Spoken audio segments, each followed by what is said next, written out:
صحیح مسلم کی روایت ہے، نبی اکرم صلی اللہ علیہ وسلم فرماتے اور کہتے ہیں جمعے کا دن وہ بہترین دن ہے، جمعے کا دن سب سے بہترین دن ہے جس میں سورج طلوع ہوتا ہے۔ جمعہ بیسٹ ڈے ہے جس دن سورج نکلتا ہے، سورج تو روز نکلتا ہے نا، ہفتہ نکلتا ہے، اتوار نکلتا ہے، یوم الاحد، یوم الاثنین، یوم الثلاث، یوم الخمیس، مطلب جو ہے اتوار، پیر، منگل، بدھ، جمعرات، جمعہ ہے نا نکلتا ہے، لیکن جو ہفتے بھر میں سورج جس دن نکلتا ہے جس کی سب سے زیادہ فضیلت ہے وہ دن کون سا ہے؟ یوم الجمعہ۔ تو سورج کے تعلق سے آپ فرماتے ہیں، حدیث یہ جو ہے حدیث صحیح مسلم کی، آپ نے فرمایا جمعے کا دن سب سے بہترین دن ہے جس پہ سورج نکلتا ہے، ٹھیک ہے، تو بیسٹ ڈے ہے، یاد رکھیے، طلوع ہوتا ہے۔ اس دن آدم کو اللہ تعالیٰ نے پیدا کیا، اور کیا خصوصیت ہے اس دن کی؟ اس دن اللہ رب العزت نے آدم علیہ السلام کو پیدا کیا۔ دوسرا فرمایا اسی دن انہیں جنت میں داخل کیا، جنت میں بھی اسی دن یہ گئے، اور اسی دن انہیں اس سے نکالا گیا، جنت سے اسی دن یہ نکالے گئے۔ قیامت بھی جمعے کو ہی قائم ہوگی، قیامت بھی اسی دن آنے والی، اس لیے یوم الجمعہ ہی جمع ہونے کا دن ہے، چاہے نماز جمعہ کی شکل میں بھی جمع ہوتے ہو اور قیامت قائم ہوں گی تو تب بھی لوگ جمع ہو جائیں، تو قیامت اسی دن قائم ہوں گی۔ آدم علیہ السلام اس دن پیدا کیے گئے، جنت میں داخل کیے گئے، جنت سے نکالے گئے، سمجھو مطلب دنیا میں آئے، اور اسی دن قیامت قائم ہونے والی ہے۔ بہت افضل دن ہے، یہ مذاق نہیں ہے، یہ چھٹی کا دن نہیں ہے۔ حالت یہ ہے کہ جو لوگ ہفتہ بھر بھی فجر پڑھتے ہیں، جمعہ کو فجر نہیں پڑھتے چونکہ ورکنگ ڈے نہیں ہے، آج بولے لمبا سونا ہے، کتنی تعجب کی بات ہے، کتنی امیزنگ ہے۔ یاد رکھیے میں یہ کیوں بات بیان کر رہا ہوں، اس لیے کہ لوگ جمعہ کو مذاق سمجھتے ہیں، جمعہ کو جوکنگلی لیتے ہیں، جمعہ کو چھٹی کا دن سمجھا، چھٹی دی جا رہی ہے آپ کو، کیوں؟ مسلم ممالک میں، مسلم انسٹیٹیوشنز میں، اس لیے کہ اس کی فضائل ہے، نہ کہ اس میں سونا ہے اور صرف سستی وہ کرنا ہے اور جمعہ کے پہلے اٹھنا ہے، 10 منٹ پہلے نہانا ہے اور چل جانا ہے مسجد۔ بڑا اہم دن ہے، یاد رکھیے، تو اس دن کو ضائع مت کیجیے، قیامت اسی دن قائم ہوگی۔ آئیے مسند احمد اور ابن ماجہ کی روایت ہے، ابو لبابہ بدری رضی اللہ عنہ اس کے راوی فرماتے ہیں رسول اللہ صلی اللہ علیہ وسلم نے فرمایا، اور سے سنیے، یقیناً جمعے کا دن تمام دنوں کا سردار ہے، سورج جس پہ طلوع ہوتا ہے سب سے افضل دن ہے، پہلی حدیث میں چلا گیا، یہ حدیث کیا بیان کریے، یہ تمام دنوں کا سردار ہے، سمجھ رہا؟ تو جمعہ کیا فرما رہے آپ صلی اللہ علیہ وسلم؟ یقیناً جمعے کا دن تمام دنوں کا سردار ہے اور اللہ تعالیٰ کے یہاں سب سے عظیم ہے، اللہ تعالیٰ کے یہاں سب سے عظیم ہے، ہمارے لیے ہم بیکار ضائع کر رہے ہیں، چھٹی ہے تو فائدہ اٹھائیے، سب سے عظیم ہے۔ پھر فرمایا یہ اللہ تعالیٰ کے یہاں عید الاضحیٰ اور عید الفطر سے بھی زیادہ بڑھ کر ہے، یہ اللہ تعالیٰ کے نزدیک عید الاضحیٰ اور عید الفطر سے زیادہ بڑھ کر ہے، کیونکہ عید الاضحیٰ اور عید الفطر تو صرف منانے کی ہے، تہوار ہے مسلمانوں کے جو بار بار آنے والا دن ہے جس میں خوشیاں مناتے ہیں، لیکن جمعہ فضائل کے اعتبار سے اس سے زیادہ فضیلتیں لیے ہوئے اپنے، تو فرمایا اللہ کے نزدیک عید الاضحیٰ عید الفطر کے دن سے بھی بڑھ کر ہے، اس کی 5 خصلتیں ہیں، اس دن کی 5 اسپیشلٹیز ہے، 5 خصلتیں اس دن کی۔ اس دن میں اللہ تعالیٰ نے حضرت آدم کو پیدا فرمایا، اس دن یہ پیدا ہوئے۔ دوسرا فرمایا اور اسی دن ان کو زمین پر اتارا گیا، مطلب ان سے خطا ہوئی پھر معافی ہوئی، زمین پر اتارے گئے، اور اسی دن انہیں فوت کیا گیا، ان کا انتقال بھی دنیا آنے کے بعد جمعہ کو ہی ہوا۔ پھر فرمایا اور جمعہ کے دن ایک ایسی گھڑی ہے، ایک ایسی ساعت ہے، ایک ایسا وقت ہے، ایک ایسا ٹائم ہے جس کے اندر جو کچھ بھی مانگا جائے اللہ عطا کرتا ہے، صرف حرام چیز نہ مانگی جائے، یہ اس کی خصلت ہے۔ پھر فرمایا اسی دن قیامت قائم ہوں گی، یہ اس کی خصلت ہے۔ پھر فرمایا ہر مقرب فرشتہ، اللہ کے مقرب فرشتے ہیں، اسپیشل فرشتے جو اللہ کے عرش کو اٹھائے ہوئے ہوتے ہیں ان کو بولتے ہیں مقرب فرشتے، مقرب فرشتے۔ یہ مقرب فرشتے کیسے ہوتے ہیں، کیا ان کا معاملہ ہے؟ فرشتوں کی دنیا میرا ایک لیکچر ہے، اس میں ضرور آپ سنیں، کتنے امیزنگ یہ فرشتے ہیں یار۔ تو بہرحال ہر مقرب فرشتہ جو اللہ کے قریب ہوتا ہے اللہ کے عرش کو اٹھائے رہتا ہے یا اٹھائیں گا، اللہ کے عرش سے اس کا تعلق ہے۔ مقرب فرشتہ آسمان اور زمین اور ہوا، آسمان اور زمین اور ہوا اور سمندر جمعہ کے دن سے ڈرتے ہیں۔ اللہ کا مقرب فرشتہ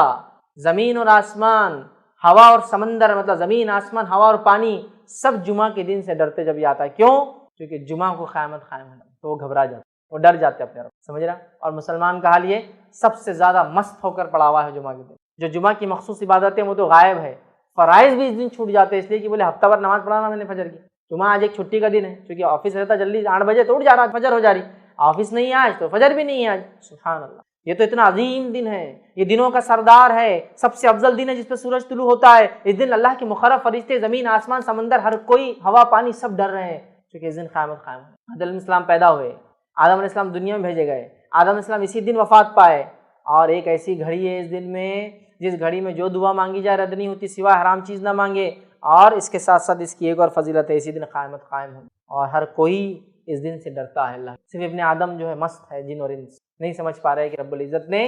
کیا فضیلت کا حامل بنایا اس دن کو، اس کی فضیلت کو سمجھ کے اپنے زندگیوں کو ہم بدلیں۔ آئیے اب اس اوپر والی حدیث میں ایک جو نقطہ ہم کو اضافی ملا، اس سے پہلے کی حدیث میں بھی سیم تھا، آدم علیہ السلام پیدا کیے گئے، توبہ کیے، جنت میں ڈالے گئے، دنیا میں بھیجے گئے، انتقال ہوا اسی دن، یہ باتیں تو پتہ چل گئی ہم کو، لیکن ایک اضافی چیز تھی اس کے اندر، وہ یہ تھی اس میں ایک گھڑی آتی ہے، ایک ٹائم ہے جس میں مانگی گئی دعا اللہ رد نہیں کرتا سوائے حرام چیز نہ مانگی جائے۔ آئیے اس کے تعلق سے تھوڑی سی تفصیلات دیکھتے ہیں۔ ابو داؤد کی روایت ہے، نبی اکرم صلی اللہ علیہ وسلم فرما کہا جمعہ کا دن 12 ساعت میں جو ہے 12 گھڑیاں اس کے اندر ہوتی ہے،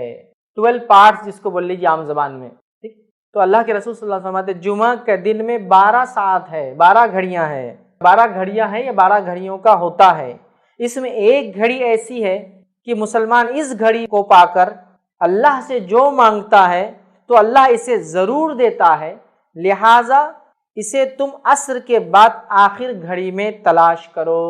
جمعہ کا دن 12 گھڑیوں میں آپ نے فرمایا تقسیم ہوتا ہے، اس میں ایک گھڑی ایسی ہے جس گھڑی کے اندر سمجھا، جس گھڑی کے اندر جو مومن دعا مانگتا ہے اللہ اس کی دعا کو رد نہیں کرتا ہے، اور اس گھڑی کو تم عصر کے بعد تلاش کرو، یہ آپ سے فرماتے ہیں، اور تم عصر کے بعد آخری گھڑی میں اس کو تلاش کرو۔ تو گویا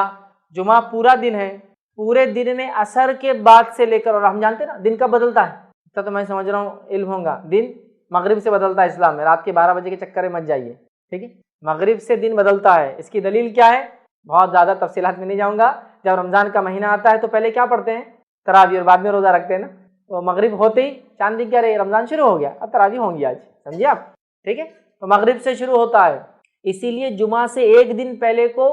اردو زبان میں کیا بولتے ہیں؟ جمعرات، جمعہ کی رات آنے والی ہے، آگاہ ہو جاؤ، ٹھیک ہے، اسی اس کو بولتے ہیں جمعرات، کہ جمعہ کی رات ابھی آ جاتی، یہ دن اہتمام کرو اس کا،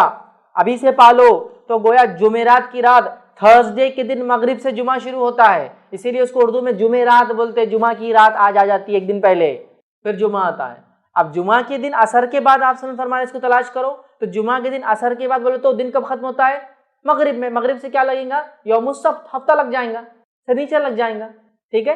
تو گویا عصر سے مغرب کے بیچ میں ہے، اس گھڑی میں مانگی گئی دعا کو اللہ رد نہیں کرتا سوائے حرام چیز نہ مانگی جائے۔ ڈن۔ بہت سارے لوگ مصیبتوں سے، بیماریوں سے، تکلیفوں سے، پریشانیوں سے، جسمانی پریشانیوں سے، گھریلو پریشانیوں سے، مالی پریشانیوں سے پریشان ہیں، بس اٹھا لیجیے اس دن کا فائدہ، منا لیجیے اس دن کو، حقیقت میں منا لیجیے اپنے رب کو، کروا لیجیے اپنی دعا قبول، رد نہیں کرتا اللہ مومن کی دعا سوائے حرام چیز نہ مانگے۔ تو آپ سے فرماتے ہیں اللہ ضرور دیتا ہے، لہٰذا اسے تم عصر کے بعد آخری گھڑی میں تلاش کرو۔ تو دیکھیے آپ کتنی فضیلت ہے اس یوم الجمعہ کی، جمعہ کے ایک دن کی، یاد رکھیے۔ تو آپ کوئی انسان یہ گھڑی کو کبھی غلطی سے بھی ضائع نہ ہونے دیں، خوب فائدہ اٹھائے اس گھڑی کا، یاد رکھیے، ٹھیک ہے؟ تو اللہ تعالیٰ نے جمعہ کے دن میں بھی عصر کے بعد کے وقت کوئی خاص فضیلت دی تھی جمعہ کے دن کے، تاکہ اس میں کیا جائے عمل بہت بہترین ہوتا ہے، دعا کے اعتبار سے قبول ہو جاتا ہے۔ اور جمعہ کب سے چالو ہوتا ہے میں تفسیر رکھ چکا ہوں، یہ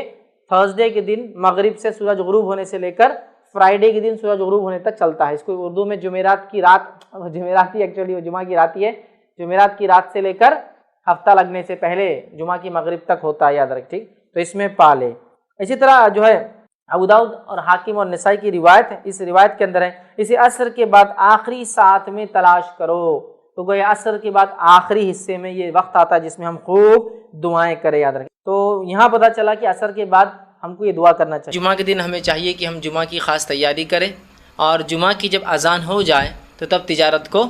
بند کر دیں، اور جب جمعہ ختم ہو جائے تو اس کے بعد پھر زمین میں جو ہم جو بھی کمانا اللہ نے جو رزق دیا ہے اس کو ہم تلاش کرتے رہیں، لیکن جب جمعہ کی اذان ہو جائے تو یاد رکھیے تجارت کرنا یہ ہمارے لیے حرام ہے، یاد رکھیے ہم کو تجارت بند کرنا ہے، یا دوسرے الفاظ میں جمعہ کی نماز ہم پر فرض ہے، اور اس کی اہمیت بتانے کے لیے تجارت کو بند کرنے کا حکم دیا گیا، اس سے بھی پتہ چلتا ہے۔ دوسرا ہم دیکھتے ہیں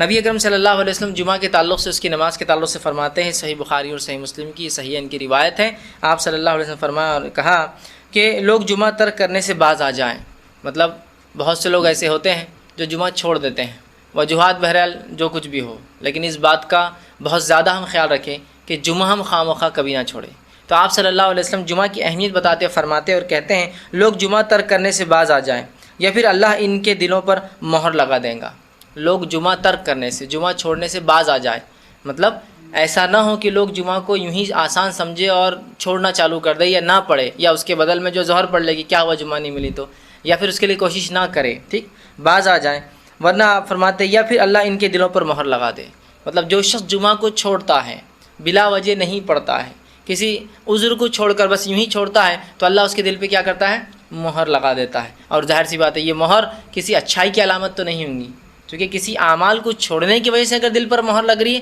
تو یقیناً یہ کسی برائی کا نتیجہ اور سبب ہی بننے والی ہے۔ تو اللہ کہیں ان کے دلوں پر آپ فرماتے ہیں مہر نہ لگا دیں، پھر وہ غافلوں میں سے ہو جائے، اور پھر وہ غافلوں میں سے مطلب جو جمعہ سے غفلت برتتا ہے وہ در حقیقت اللہ اس کے دل پہ پھر مہر لگا دیتا ہے، اور وہ پھر دین سے بھی غافل ہو جاتا ہے، چونکہ غافلوں میں سے ہو جانے سے مراد یہ کہ دین میں غفلت برتنے والا نہ ہو جائے۔ تو جو شخص جمعہ کو آسان لے لیتا ہے، جمعہ نہیں پڑھتا، اس کی اہمیت کو نہیں سمجھتا، اس کے واجب ہونے کو نہیں سمجھتا، اور وہ آسانی جمعہ کو ترک کر دیتا ہے، تو آپ سے فرماتے ہیں ایسے شخص کے دل پر اللہ کیا کرتا ہے؟ مہر لگا دیتا ہے، ایک سیل لگا دیتا ہے، ٹھیک، اور پھر اس سے کیا ہوتا ہے؟ وہ شخص غافلوں میں شامل ہو جاتا ہے۔ تو یہ بہت زبردست وعید ہے اور جمعہ کی فرضیت کی دلیل ہے، دونوں باتیں ایک ساتھ ہیں۔ وعید اس چیز کی ہے کہ انسان جمعہ کو نہ چھوڑے، ایک مسلمان جمعہ کو جو ہے کسی بھی حد تک کوشش کرے کہ اس کو پڑھے، اور دوسرا یہ کہ جمعہ کا پڑھنا ہم پر واجب اور فرض ہے، یاد رکھیں۔ اسی طرح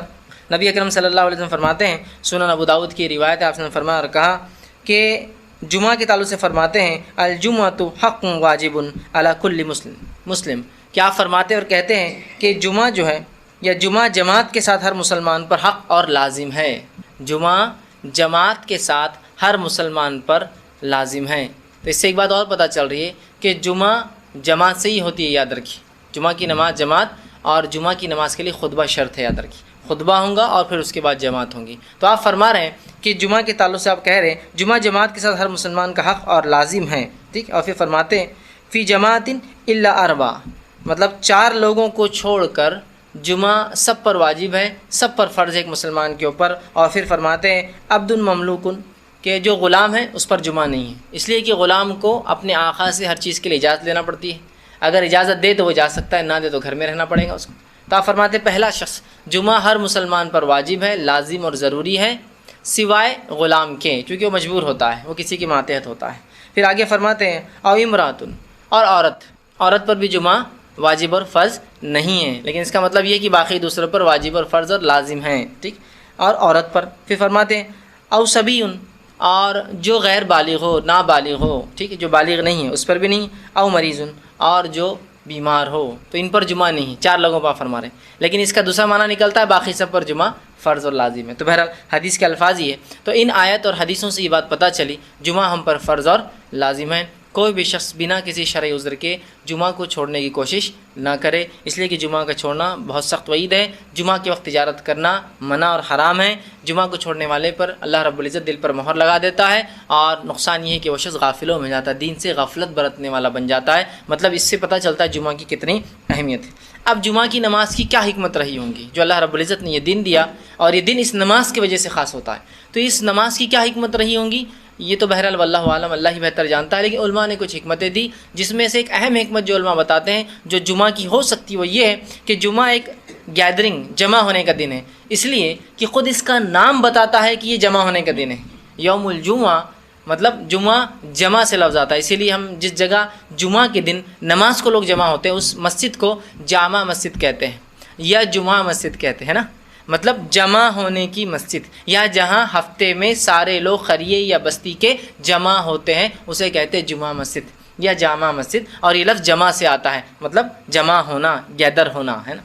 تو ایک حکمت جو بتاتے ہیں جو خود جمعہ دن کے الفاظ یا جو اس دن کا نام ہے جمعہ، اس سے پتہ چلتی ہے کہ یہ جمع ہونے کا دن ہے۔ مقصد یہ ہے کہ لوگ ہفتے میں کم از کم ایک بار لوگ ایک ساتھ جمع ہو کسی بڑی مسجد میں، یا جو بھی جمعہ مسجد ہوتی ہے اس میں آئے، اور خطیب یا خلیفہ، حاکم، قاضی، سرپرست، ذمہ دار، امام یا لیڈر جو ہے ان کو خطاب کرے، ان کو آگاہ کرے، ان کو اللہ اور اس کے رسول کی جو ممانعت منع کردہ چیزیں اس سے منع کرے، اللہ اور اس کے رسول نے جن کاموں کا حکم دیا ان کاموں کے کرنے کی ترغیب دلائے، اور انہیں دنیا کی حال احوال کیسے سدھارے وہ بتائے، دنیا میں کیا چل رہا ہے اس سے آگاہی کرے، ان کو کسی نیکی کی طرف ابھارے، برائی سے ان کو روکے، اور آخرت کی زندگی کیسے ہم سنوار سکتے ہیں اس کے طرف لوگوں کو بلائے۔ تو یہ حکمت جمعہ کی ہو سکتی ہے کہ لوگ جمع ہوں اور ان کو واعظ اور نصیحت کیا جائے خطاب کے ذریعے۔ اسی لیے جمعہ جب ہوتا ہے تو اس دن ظہر نہیں ہوتی اور 2 رکعت جمعہ کی ہوتی ہے صرف نماز، اس لیے کہ 2 رکعت تخفیف کر دی گئی۔ ظہر کی 4 ہوتی ہے لیکن جمعہ کی 2 ہوتی ہے۔ اس کی حکمت علماء لکھتے ہیں چونکہ 2 رکعت کے بدلے جو خطبہ ہوتا ہے، خطیب خطبہ دیتا ہے، اس وجہ سے نماز میں تخفیف کر دی گئی، کمی کر دی گئی ظہر کی، ٹھیک۔ تو یہ بڑی اہم بات ہے، اس سے بہت ساری اہم باتیں پتہ چلتی ہیں۔ تو لہٰذا جمعہ ایک اہم دن ہے، اس کی نماز کی ایک بڑی اہمیت ہے۔ اور بھی کئی حکمت علماء لکھتے ہیں، لیکن بہرحال ان تمام حکمتوں کو ہمیں اگر یہ سمجھ میں آئے یا نہ آئے، یہ بات میں اس لیے کہہ رہا ہوں کہ بہت سے لوگ آج کل ایسے ہو گئے کہ جب تک کوئی لاجک سمجھ میں نہیں آئے وہ کام بھی نہیں کر رہے، ٹھیک ہے۔ کچھ چیزیں ریشنل ہو سکتی ہے اسلام میں، جو عقل میں آ جائے، لاجیکل ہو، ہر چیز نہیں ہوتی ہے، لیکن جو کچھ چیزیں ایسی ہوتی ہے جو ہماری فطرت سے تعلق رکھتی ہے، اور بہت سی بار ہم اپنی فطرت خود نہیں جانتے ہیں۔ سمجھ رہے ہیں بات کو؟ انسان اپنے آپ کو جتنا نہیں جانتا ہے اس کا رب اس سے زیادہ اس کو جانتا ہے۔ تو لہٰذا کچھ چیزوں کو ہمیں نوران ماننا چاہیے، لیکن حکمتیں سمجھ میں آنے سے انسان کو عمل میں آسانی ہوتی ہے۔ لیکن ہر جگہ ضروری نہیں کہ ہر چیز کی حکمت ثابت ہو تو یہ آپ عمل کے لیے آگے بڑھیں۔ بہرحال تو اور بھی کئی حکمت علماء بتاتے ہیں، بہرحال لیکن ایک ظاہر حکمت تو یہی ہے کہ ایک اہم دن ہے، جمع ہونے کا دن ہے، واعظ اور نصیحت کا دن ہے۔ کم از کم کلیکٹیولی مسلمان ہفتے میں ایک بار جمع ہوں، جیسا عیدین کے اندر کلیکٹیولی سال میں ایک بار جمع ہوتے ہیں، اور حج کے لیے جو ہے کلیکٹیولی ایک سال کے اندر پورے عالمی اعتبار سے لوگ جو ہے جمع ہوتے ہیں، اور ان کو خطبہ، واعظ اور نصیحت اس میں بھی کی جاتی ہے، عیدین میں بھی کی جاتی ہے، جمعہ میں بھی کی جاتی ہے۔ بہرحال اسی کے ساتھ یوم جمعہ کی فضیلت، جمعہ کے دن کی فضیلت کیا ہے، آئیے وہ دیکھتے ہیں تاکہ ہمیں پتہ چلے۔ جمعہ کا دن جو ہے یہ سب سے افضل دن ہے تمام ایام میں، تمام دن جتنے نکلتے ہیں جس پہ سورج ابھرتا ہے ان میں سب سے افضل دن وہ جمعہ کا دن ہوتا ہے۔ اور نبی اکرم صلی اللہ علیہ وسلم نے صحیح مسلم کی روایت اس کی اہمیت اور فضیلت یوں بیان کی اور فرمایا، خیر یوم طلعت فیہ الشمس یوم الجمعہ، کہ جن ایام پر، جن روز پر، جن دنوں پر سورج نکلتا ہے اس میں سب سے بہتر دن جو ہے وہ جمعہ کا ہے جس پہ سورج نکلتا ہے۔ یہ عام زبان میں سب سے افضل دن دنوں میں جمعہ کا دن ہے۔ وَفِيهِ خلق آدم علیہ السلام، اور اسی دن اللہ رب العزت نے آدم علیہ السلام کی تخلیق کی، مطلب انسانیت کی ابتدا بھی اسی دن سے ہوئی، اور آدم علیہ السلام کو اللہ نے اسی دن بنایا۔ پھر فرمایا وَفِيهِ أَدْخِلَ إِلَى الْجَنَّةِ وَفِيهِ أَخْرِجَ مِنْهَا، اور اسی دن اللہ نے، جمعہ کا ہی دن تھا جب آپ جنت میں داخل ہوئے، اور وہ جمعہ کا ہی دن تھا جب اس جنت سے نکالے گئے۔ پھر فرمایا وَلَا تَقُومُ السَّاعَةُ إِلَّا فِي يَوْمِ الْجُمُعَةِ، اور قیامت نہیں قائم ہوں گی مگر وہ دن بھی جمعہ کا ہی ہوگا۔ تو دیکھیے جمعہ کی کتنی فضیلت ہے کہ جمعہ کا دن سب سے افضل دن ہے جن پر سورج نکلتا ہے،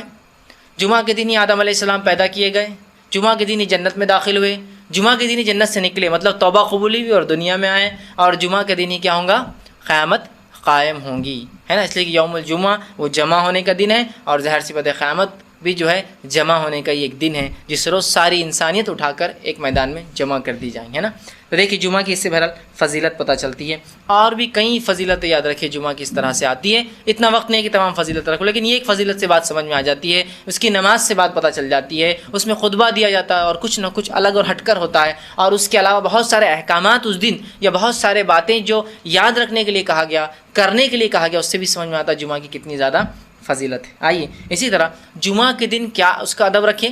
اور جمعہ کے دن کیا اعمال کرنا مسنون ہے، مطلب کن چیزوں کو ہم ذہن میں رکھیں جمعہ کے دن، اور کیا اعمال کرنا جمعہ کے دن مسنون ہے۔ اب بہت سی بار ہوتا ہے جب اعمال مسنونہ کی بات ہوتی ہے، وہ اعمال جو سنت ہے کرنے کی بات ہوتی ہے، تو کبھی کبھار ایسا ہوتا ہے کہ ہمارے ذہن میں بات پلے نہیں پڑتی، کچھ بدعات میں ایک ایک باریک باریک چیزوں کی ہم حفاظت کرتے اور ایک ایک چیز کو یاد رکھتے ہیں، لیکن جب سنت اعمال کی بات ہوئی تو یہاں سوال یہ اٹھایا جاتا، نہیں کرے تو کیا ہوتا، چھوڑ دیے تو کیا ہوتا، نہیں اتنے بار نہیں ہوا تو کیا ہوا۔ اور بدعات کے اندر یہ حال ہوتا ہے کہ ایک ایک لفظ ب لفظ، گرام با گرام، چونکہ بدعتوں میں بہت سے کھانے بنتے ہیں، چیزیں ہوتی ہیں، تو لفظ ب لفظ، گرام با گرام، قدم با قدم عمل کیا جاتا ہے، بالکل یہ ایسے ہی ہونا، ایسے ہی کیا جاتا ہے۔ تو اسی طرح سنتیں تو بہت اہم چیزیں ہیں، بدعت تو گمراہی اور ضلالت ہے، ٹھیک ہے، یہ جہنم کا راستہ ہے، تو سنتیں یہ جنت کا راستہ ہے، یہ گمراہی سے الٹ ہدایت کا راستہ ہے۔ اس کو ہم کو اتنے ہی مضبوطی سے مین اور ہم تھامنا ہے جیسے ہم دیگر اعمالوں کرتے ہیں، ورنہ جمعہ تو آتا ہے،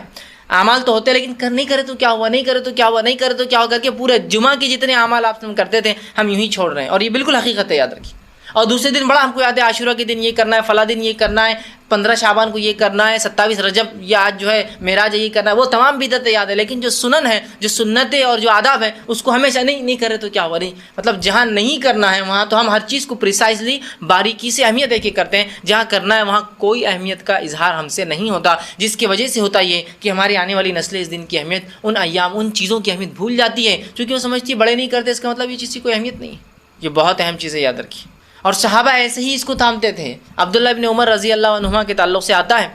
کہ جب آپ حج کو جاتے تو وہ تمام اعمال کرتے جو آپ نے اللہ کے رسول صلی اللہ علیہ وسلم کو کرتے ہوئے دیکھا تھا۔ ابو داؤد کی یا ابن ماجہ کی اور نسائی کی روایتوں میں آتا ہے کہ ایک مرتبہ عبداللہ ابن عمر رضی اللہ عنہما جو حج کے لیے نکلے، جب حج سے واپس آنے لگے تو ایک جگہ اونٹ کو بٹھا دیا، ساتھ میں جو لوگ تھے انہوں نے بھی اپنے اونٹ بٹھا دی، یہ سوچا کہ شاید عبداللہ اب نماز پڑھ لیں گے، قصر کریں گے، جمع کریں گے نمازوں کو، اور عبداللہ اپنے اونٹ سے اترتے ہیں، ایک مقام پر آپ گئے، اور مقام پر جانے کے بعد آپ بیٹھے، جس طرح سے طہارت کے لیے ایک انسان پیشاب کے لیے بیٹھتا ہے، آپ بیٹھے، طہارت آپ نے کی، اور طہارت کرنے کے بعد اٹھ کر جو ہے آ گئے۔ لوگوں نے کہا عبداللہ کہ ہم نماز نہیں پڑھیں گے؟ تو کہا نہیں، نماز تو ہم آگے پڑھیں گے۔ تو کہا پھر تم نے ہمیں کیوں روک لیا یہاں، جب کہ تم وہاں گئے اور جیسے طہارت کے لیے لوگ بیٹھتے ویسا بیٹھے اور کچھ بھی نہیں کیا؟ تو کہا میں اللہ کے رسول صلی اللہ علیہ وسلم کے ساتھ حج پر نکلا تھا، نبی اکرم صلی اللہ علیہ وسلم یہیں رکے تھے، آپ اتر کر اس مقام پر آپ نے طہارت کی تھی، حالانکہ مجھے طہارت نہیں آئی تھی، لیکن پھر بھی میں نے چاہا کہ میں بھی وہ عمل کر لوں جو اللہ کے رسول کرتے ہوئے دیکھا، تو صرف گئے، بیٹھ کر اٹھ گئے، ہے نا۔ یہاں انہوں نے نہیں پوچھا کہ یہ تو ضروری نہیں نا، نبی اکرم صلی اللہ علیہ وسلم کو فطری طور سے طہارت محسوس ہوئی تو آپ بیٹھے تھے، ہر انسان کو ضروری نہیں، صحیح بات ہے، لیکن یہ محبت کا تقاضا تھا اپنے نبی سے، یہ اصل چیز ہے، یہ سمجھنے کی ضرورت ہے، یہ محبت کا تقاضا تھا اپنے نبی سے، یہ سمجھنے کی ضرورت ہے۔ اسی طرح آپ اسی سفر پر آگے چلے، لوگ آپ کے پیچھے چلے، آپ ایک مقام پر گئے اور اپنی اونٹنی کو گول گھمایا، بالکل پورا گول گھما کر واپس اسی سمت میں لے گئے، مطلب اونٹنی اگر یہ سمت میں جا رہی تھی آپ نے اس کو پورا 360 ڈگری میں گھمایا اور پھر اسی سمت لے گئے۔ لوگوں نے کہا عبداللہ یہ کیا بات ہوئی کہ تم نے اپنی اونٹنی کو جو سیدھی چل رہی تھی پورا گول سرکل میں گھمایا اور پھر سیدھے لے گئے، سیدھے بھی چل سکتے تھے۔ کہا کہ میں نے اللہ کے رسول صلی اللہ علیہ وسلم کے ساتھ حج کیا تھا اور آپ کی اونٹنی اس مقام پر آ کر چکر کھا گئی تھی اور ایسی کی تھی، تو میں نے بھی سوچا اپنی اونٹنی کو کروں، اور آپ نے بھی اپنی اونٹنی کو پورا 360 گول گھما کر واپس لے گئے۔ رسول اللہ کی اونٹنی چکر کھا گئی تھی، تو چکر کھانے کی وجہ سے وہ گھوم گئی تھی اور گھوم کے بیٹھ کر پھر اٹھی تھی، عبداللہ نے بھی اپنی اونٹنی کو گول گھمایا، بٹھایا، اٹھا کر پھر لے گئے۔ سمجھ رہے ہیں آپ بات کو؟ تو ہم ہوتا یہ ہے کہ جب بدعتوں کی بات ہوتی ہے تو بہت ایک ایک چیز بالکل جیسی ہونا چاہیے، جبکہ وہ بدعت ہے، اس کا کوئی شرعی کوئی اس کا مقام نہیں ہے، لیکن سنت نہیں کرے تو کیا ہوا، سورہ کہف نہیں پڑھے تو کیا ہوا، ناخن نہیں کاٹے تو کیا ہوا، مجھ کے بال اس دن تراشت نہیں تو کیا ہوا، عطر نہیں لگائے تو کیا ہوا، تیل نہیں لگا تو کیا ہوا، نہیں نہائے تو بس ہر چیز کو نہیں کر کے پوری سنتیں ختم کرتے، اور بدعت میں ہر چیز پریسائزلی باریک چیزوں کو ہم کرتے ہیں۔ تو آئیے جمعہ کی فضیلت دیکھنے کے بعد جمعہ کے آداب اور مسنون اعمال کیا ہیں وہ دیکھیں گے۔ میں احادیث اور کچھ قرآنی آیتیں رکھتے چلوں گا اور اس کے بعد پھر اس کو ترتیب وار پوائنٹ وائز بتاؤں گا کتنی چیزیں ہم نے اس سے سیکھی۔ آئیے جو بات پتہ چلتی ہے جمعہ کے دن جو کرنا ہے وہ یہ ہے کہ جو جمعہ میں جو شریک ہو وہ نہا لے، اور رسول اللہ صلی اللہ علیہ وسلم کا اس کے تعلق سے فرمان ہے، صحیح مسلم کی روایت ہے، صحیح بخاری میں بھی یہ روایت آتی ہے، آپ نے فرمایا غسل الجمعۃ واجب علی کل مسلم، جمعہ کے دن غسل کرنا ہر مسلمان پر واجب ہے، مطلب جس کی طاقت ہو، استطاعت ہو، صحت ہو، سہولت ہو، چیزیں مہیا ہو، حمام ہو، اور جو کچھ چیزیں انسان کو لوازمات لگتی ہے ایک نہانے کے لیے، اگر وہ سب ہو تو پھر نہ ہے۔ سمجھ رہے ہیں بات کو؟ تو جمعہ کے دن کچھ نہ ہو تو کم از کم جمعہ کو نہانا ہے، غلط فہمی کا کوئی شکار نہ ہو کہ صرف جمعہ کو نہانا ہے، کچھ نہ ہو تو، چونکہ عرب کے علاقوں میں پانی کی قلت تھی، تو اگر کوئی انسان پانی کی قلت بھی ہو تو اتنا پانی ہفتے بھر میں سیو کر سکتا ہے، بچا سکتا ہے کہ ایک بار تو بھی کم از کم نہائے۔ الحمدللہ ہم جن علاقوں میں رہتے ہیں یہاں پانی کی بکثرت فراوانی ہے، اور جس علاقے میں اللہ کے رسول صلی اللہ علیہ وسلم اور دیگر صحابہ بھی رہے تھے آج وہاں بھی پانی کی بہت زیادہ فراوانی ہے، بہت آیت ہے۔ لیکن کچھ لوگ ایک دن آڑ نہاتے ہیں، کچھ لوگ صحت کی وجہ سے 2 دن آڑ نہاتے ہیں، کچھ لوگ صحت کی خرابی کی وجہ سے 3 دن آڑ نہاتے ہیں، مطلب ہفتے میں 2 بار ان کا ہوتا ہے، انسان کی صحت ہوتی ہے، حالات ہوتے ہیں، جسمانی کیفیتیں ایسی نہیں ہوتی کچھ لوگوں کی کہ ہر بار نہا سکے، بڑھاپا ہے ساتھ نہیں دیتا ہے، صحت کی کمزوری، جوان ہے لیکن بیمار ہے، بہت چیزیں، لیکن کم از کم ایک بار، اور جمعہ کے دن تو خاص طور سے عادت کے لیے، تاکہ بچوں کو عادت ہو، بیوی کو عادت ہو، گھر والوں کو عادت ہو، سب کوشش کرے کہ جمعہ کے دن نہائے۔ یہ پہلا کام ہمیں جمعہ کے دن کرنا ہے۔ اور اگر کوئی انسان شادی شدہ ہے تو وہ کوشش کرے کہ رات اپنی بیوی سے ہم بستری کریں، اس لیے کہ غسل جنابت جمعہ لینے کا بھی ایک فضیلت ہے، انشاءاللہ آگے آئیں گی وہ فضیلت بھی۔ تو عام آدمی بھی غسل لے، بچے بھی غسل لے، بڑے بھی غسل لے، سہولت ہو تو ایک انسان جنابت کی حالت میں ہو، خود بھی نہائے اور اپنی بیوی کو بھی نہلائے، یہ معنی ہے اس کا۔ بہرحال دوسری چیز جو بہرحال ہم یاد رکھیں گے جمعہ کے دن جو کرنے کی، اچھے اور صاف ستھرے کپڑے پہنیں اور خوشبو کا استعمال کریں، اور تیل کا استعمال کریں، اس لیے کہ نبی اکرم صلی اللہ علیہ وسلم فرماتے ہیں، اور حدیث کے الفاظ یوں ہیں، علی کل مسلم غسل یوم الجمعۃ، کہ ہر مسلمان پر جمعہ کے دن غسل ہے۔ پھر آگے فرماتے ہیں وَيَلْبَسُ مِن صَالِحِ ثِيَابِهِ، اور جو اس کے کپڑوں میں اچھے کپڑے ہو ان کپڑوں کو وہ جو ہے اچھے کپڑوں کو اپنے زیب تن کرے، مطلب اپنے اوپر ڈالے یا وہ پہنے، مطلب آپ کے پاس جو کچھ کپڑے ہیں ان میں جو بیسٹ کلوتھس ہے، جو سب سے اچھے کپڑے ہیں، ان کپڑوں کو آپ اپنے جسم پر ڈالیں، اس لیے کہ جمعہ کا دن ہے۔ وَإِن كَانَ لَهُ طِيبٌ مَسَّ مِنْهُ، اور پھر آگے فرماتے ہیں اور اگر کسی کو اللہ نے خوشبو میسر کی ہے، کہ تو خوشبو بھی اس زمانے میں بہت مشکل ہوتی تھی انسان کے، اور آج بھی بہت سے لوگ نہیں لگا پاتے، تو اگر اللہ نے خوشبو میسر کی ہے تو ضرور پھر خوشبو کو لگائے۔ ایک روایت میں تیل کے الفاظ بھی آتے ہیں کہ تیل لگائے اور خوشبو لگائے۔ تو اب جمعہ کا دن ہے، غسل لیا، بس جتنے اچھے کپڑے ان کپڑوں کو آپ ڈالیے، اپنے کپڑوں میں جو اچھے کپڑے ہوں، ٹھیک ہے، اس کے بعد آپ جو ہے خوشبو لگائے، اور اللہ نے میسر کیا ہے تو خوشبو اور تیل کا ضرور جو ہے استعمال کریں۔ اسی طرح جو باتیں حدیث میں ملتی ہے جمعہ کے دن کرنے کی وہ یہ ہے، آپ فرماتے ہیں جو شخص جمعہ کے دن غسل جنابت کرے، یہی روایت سے میں نے آپ سے کہا کہ جو نکاح شادی شدہ اور سہولت ہو تو وہ جو ہم بستری کرے تاکہ پھر وہ جنوبی اور غسل جنابت کرے۔ تو حدیث کے الفاظ سنیے، جو شخص جمعہ کے دن غسل جنابت کرے اور پہلے وقت میں ہی چل پڑے، غسل جنابت کیا اور اول وقت میں جمعہ کی کہاں چل پڑا؟ مسجد کی طرف چل پڑے، تو گویا اس نے اللہ کے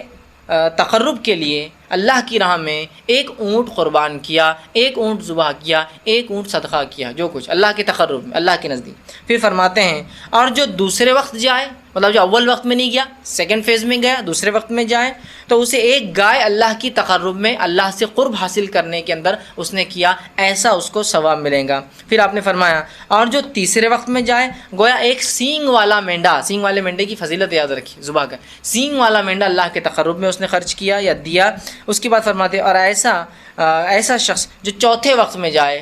بہت ہی قریب خطیب چڑھ گیا، چوتھا وقت بالکل ایک دم نماز سے قریب، چوتھے وقت میں جائے تو اس کی مثال ہے جیسے اس نے ایک مرغی اللہ کی راہ میں قربان کی، اور جو پانچویں وقت میں گیا، دا لاسٹ کمرس جس کو بولیں گے، اس کی مثال ایسی ہے جیسے اس نے ایک مرغی کا انڈا اللہ کی راہ میں قربان کیا یا صدقہ کیا۔ اور پھر آپ نے فرمایا میں دیا، اور جب امام خطبہ دینے کے لیے آ جاتا ہے، ممبر پر بیٹھ جاتا ہے، تو فرشتے جو دروازوں پر ہوتے ہیں، جو اندر داخل ہونے والوں کے نام لکھتے رہتے ہیں، کون کون جمعہ کے لیے آ رہا ہے، وہ رجسٹرز کو بند کر دیتے ہیں، اور آ کر خطیب کا تذکیر، جو خطیب نصیحت اور وعظ کرتا ہے، وہ سننے بیٹھ جاتے ہیں۔ تو گویا کوشش یہ کرنی چاہیے کہ جمعہ کو خطیب کے ممبر پر چڑھنے سے پہلے آنے والا ففتھ ہے کہ تو اس کو انڈے کا ثواب مل رہا ہے، تو ظاہر سی بات ہے اول آنے والا بہت جلدی آ رہا ہے، اذان سے پہلے داخل ہو جا رہا ہے، ہو سکتا ہے دوسرا نمبر اذان کے وقت داخل ہو رہا ہے، تیسرا دوسری اذان کے وقت داخل ہو رہا ہے جو خطیب چڑھ رہا ہے، لیکن یہ تمام لوگ جو ہے خطیب کے ممبر پہ بیٹھنے سے پہلے آ رہے ہیں۔ اس کے بعد تو فرشتے اپنے رجسٹرز بند کرتے ہیں اور آ کر واعظ و نصیحت سننے بیٹھ جاتے جو خطیب دے رہا ہے۔ سمجھ رہے ہیں بات کو؟ تو کوشش کیجئے جمعہ کے دن جتنی جلدی ہو سکتا ہے ہم چل پڑے، ہے نا۔ لیکن کیا ہوتا ہے، چیزوں کی اہمیت جب تک سمجھ میں نہیں آتی ہے نا، تو لوگوں کو اول جانا دوم جانا اس کی اہمیت بھی نہیں سمجھتی، ایسا ہوتا ہے نا، واپس نہیں سمجھتی۔ لیکن اگر کوئی کہہ دے کہ کرکٹ میچ ہے، انٹرنیشنل لیول تو چھوڑ دیجئے، لوکل اسٹیٹ میچ ہے، اور میرے پاس کچھ ٹکٹس ہے، اب ٹکٹس ایسے ہے کہ وہ تو ایک اسپیشل VIP لون ہوتا ہے، اس کے بعد جنرلی اسٹیڈیمس میں نمبرس نہیں ہوتے ہیں، لوگ ترتیب میں بٹھاتے جاتے جیسے لوگ آتے ہیں، تو جو سب سے وہ لائیں گا وہ سب سے نزدیک کی سیٹ پائیں گا اور سب سے نزدیک سے گیم دیکھ سکتا ہے۔ تو وہاں کیسا اجلت کرتا ہے آدمی کہ جلدی جا کر وہاں بیٹھیں گے تو نزدیک سے دیکھیں گا۔ کوئی سیلیبریٹی آ رہا ہے، کوئی ایسا شخص جو سٹار ہو، چاہے اسپورٹس کے اندر ہو یا فلموں کے اندر فلاں ہو، تو اس کو دیکھنے کے لوگ کیسے آگے کھڑے ہونا پسند کرتے ہیں، اس کے لیے جو ٹکٹ جو قیمتیں ہوں، ہے نا، اول، چونکہ اس کو اہمیت دی جا رہی ہے۔ میں یہ کہنا چاہ رہا ہوں جمعہ کی بھی اہمیت سمجھیے، اس کو اہمیت دیجیے کہ آج تو جلدی جانا ہے، دوسروں سے آگے پہنچنا ہے، ممبر سے نزدیک بیٹھنا ہے، خطیب کے نزدیک بیٹھنا ہے تاکہ وہ دکھے مجھے، اس کو میں غور سے سنوں، بہت اہم ہے یاد رکھیے۔ کتنی باتیں آ گئی اس حدیث کے اندر، جنابت کا غسل لے، جلدی جائے، 5 وقت بتا دیے گئے، پہلے وقت میں جانے والا اونٹ کی قربانی کے برابر ثواب، گائے کی قربانی کے ثواب، مینڈے کی قربانی کا ثواب، مرغی، اور پھر انڈے کا آخری، اور اس کے بعد تو پھر رجسٹر کلوز ہے، فرشتے جا کر سنتے بیٹھ جاتے ہیں جو خطیب واعظ و نصیحت کرتا ہے۔ اسی طرح جو ہم کو جمعہ میں کیے جانے والے اعمال کے تعلق سے پتہ چلتا ہے وہ یہ ہے کہ مسجد میں داخل ہونے کے بعد جتنی نوافل آسانی سے ہو سکیں اتنے پڑھیں، اس لیے کہ نبی اکرم صلی اللہ علیہ وسلم نے اس کا حکم دیا۔ آپ جمعہ کے لیے داخل ہوئے مسجد میں، جتنے نوافل آپ آسانی سے پڑھ سکتے ہیں اتنے نوافل جمعہ کے دن پڑھنے کی آپ کوشش کریں۔ آپ صلی اللہ علیہ وسلم فرماتے اور کہتے ہیں، یہ صحیح بخاری کی روایت، آپ نے فرمایا جو شخص جمعہ کے دن غسل کرتا ہے اور استطاعت کے مطابق اچھی طرح وضو کرتا ہے، غسل کرتا ہے اور استطاعت کے مطابق اچھی طرح غسل کرتا ہے، ٹھیک، بہت پرفیکٹلی اپنے جو وضو کو کرتا ہے، کرتا ہے اور تیل یا خوشبو لگاتا ہے، سر میں تیل لگاتا ہے، جسم پہ خوشبو لگاتا ہے، پھر مسجد میں پہنچ جاتا ہے اور دو آدمیوں میں فرق نہیں کرتا، مسجد میں جب پہنچتا ہے تو اس کو ہٹا کے نہیں جاتا ہے، جہاں جگہ ملی وہاں رکتا ہے، لیکن اس کا ہرگز مطلب نہیں کہ آگے والوں نے اگر صفیں چھوڑ دی تو آپ پیچھے کھڑے رہیں گے، پھر تو آپ ان کو توڑ کر جائیں گے، لیکن آگے فل ہونے کے بعد بھی کچھ لوگ جاتے ہیں، ان کو منع کیا گیا ہے۔ صف بندی کی آداب یہی، پہلا آنے والا پہلا بیٹھیں گا، دوسرا آنے والا پھر ترتیب میں ہوں گا، ٹھیک۔ ہاں بس دینی مجالس میں الٹا ہوتا ہے، لوگ پیچھے سے بھرتے ہیں، دنیا مجالس آگے سے بھرتی ہے۔ کھانے میں آپ پیچھے رہنا چاہتے ہیں آگے رہنا چاہتے ہیں؟ دعوت میں اگر دروازہ کھل رہا ہے تو آپ پیچھے رہنا چاہتے ہیں آگے رہنا چاہتے ہیں؟ آگے۔ لیکن دینی مجلس میں اگر کوئی دروازہ کھول رہا ہے تو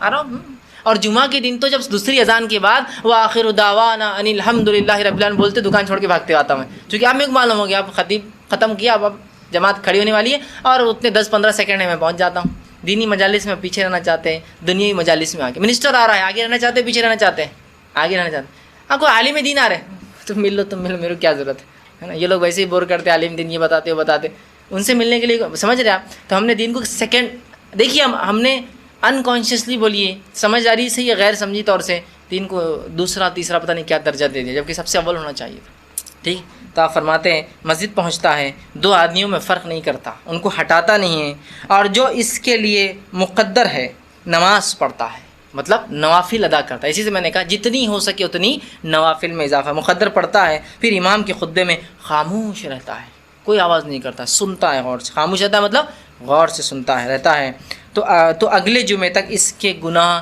تمام معاف کر دی جاتے ہیں، سوائے اس کے کہ وہ کبیرہ گناہ کوئی نہ کرے۔ ایک جمعے سے دوسرے جمعے تک اگر نماز میں آتا ہے، اول آتا ہے، نہا کر آتا ہے، خوشبو لگاتا ہے، تیل لگاتا ہے، جلدی پہنچتا ہے، لوگوں میں فرق نہیں کرتا، جہاں جگہ ملی بیٹھ جاتا ہے، غور سے خطیب کو سنتا ہے، خطبے پہ وہ کرتا ہے، جتنی ہو سکے اتنی نوافل نماز اضافہ کرتا ہے، تو اللہ آنے والے جمعہ تک کے تمام گناہوں کو معاف کرتا ہے۔ صغائر صرف یہ ضروری ہے کہ وہ کبیرہ گناہ نہ کرے، ہے نا؟ کتنی فضیلت ہے جمعہ کی، اور کیے جانے والے اعمال بھی دونوں ایک ساتھ آ رہے ہیں، اس لیے میں نے فضیلت میں الگ سے روایتیں نہیں رکھی،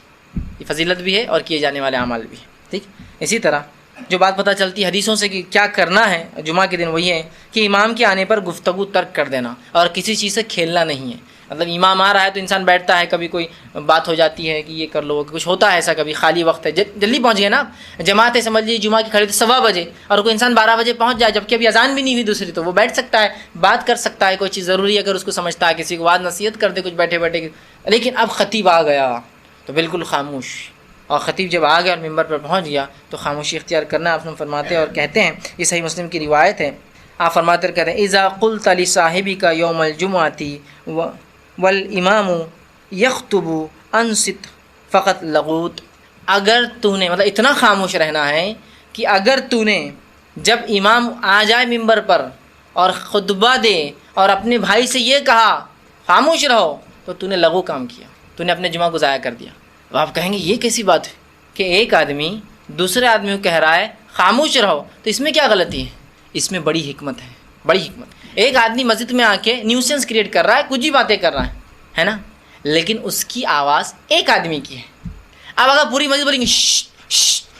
تو پھر کیا ہوگا؟ پوری مسجد نیوسنس کریٹ کرنا شروع کر دیں گے۔ حکمت کیا کہی گئی؟ اس کو کہنے دو، تم کچھ مت کہو اسے، اس لیے کہ اگر تم اس کو خاموش کہو گے خاموش بیٹھو، تم نے لغو کیا۔ پھر ایک بچہ چلا رہا ہے، ایک ہی آواز ہے، اگر اس کو بڑا بچے گا چھپ جمعہ کی نماز خاموش بیٹھ، اس سے ہوگا کیا؟ 2 ہوں گے۔ پھر وہ دوسرا دیں گا جمعہ ہے نا، تم کو سمجھتا نہیں کہ خاموش رہنا، تیسرا بولیں گے ارے یار تم لوگ پورے آواز کر رہے، جمعہ کے دن خطیب کھڑا ہے، پھر خطیب پریشان ہے، کہیں کیا چل رہا ہے اس مسجد کے اندر یار، کوئی سننے کو تیار ہے نا۔ تو کیسی حکمت ہے کہ کوئی کسی کچھ نہ کہے، آٹومیٹک سب خاموش ہو جائے، کوئی آواز کر رہا ہے کرنے دیجیے، آپ خاموش رہیے، آپ کی خاموشی اس کے لیے دلیل ہے خاموش ہونے کی۔ تو اتنا جمعہ کا ادب ہے اور اتنا خطیب کی خطبہ دیتے وقت خاموش رہنا ہے کہ آپ کسی کو اس کی غلطی پر ٹوک بھی نہیں سکتے، یا اس کو یہ بھی نہیں کہہ سکتے تم خاموش بیٹھو، اس لیے کہ تمہارا یہ بولنے سے پوری مسجد ڈسٹرب ہونے والی۔